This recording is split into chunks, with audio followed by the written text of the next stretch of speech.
The man stuck his head into the refrigerator and licked the crushed ice inside. He didn't close the refrigerator until he had eaten the last bit of the crushed ice. The man had been trapped in the room for 7 days, and he had to find a way to escape. This luxurious mansion was equipped with soundproof and explosion-proof glass throughout the house. Apart from the locked front door, there was no other way to leave. The man first tried to chisel the door with all his strength. Finally, he managed to make a hole, but he found that there was a thick steel plate inside the door, so he had to give up. The man was so thirsty that he started searching the whole room for water. However, since he had triggered the alarm, the water supply in the whole house had been cut off. Looking at the toilet, the man hesitated for a long time, but still didn't have the courage to drink from it. He crawled into the vegetation area and dug out the automatic sprinkler pipeline, but there wasn't a single drop of water in it. In the end, the man put his finger into the fish tank. The bitter and astringent taste made him even thirstier. In desperation, he picked up the mansion's telephone and prepared to call the police. But the phone didn't work at all. The computer was just a decoration,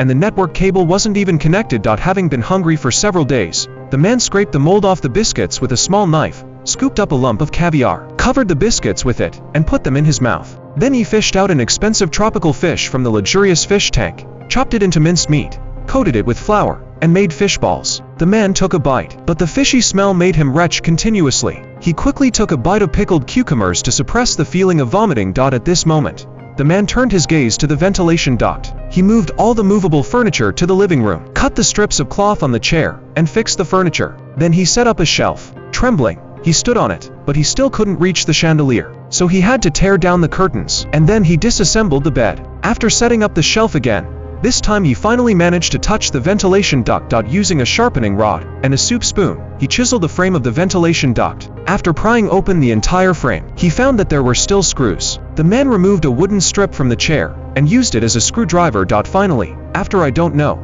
how long, all the screws were removed, and the man finally managed to escape.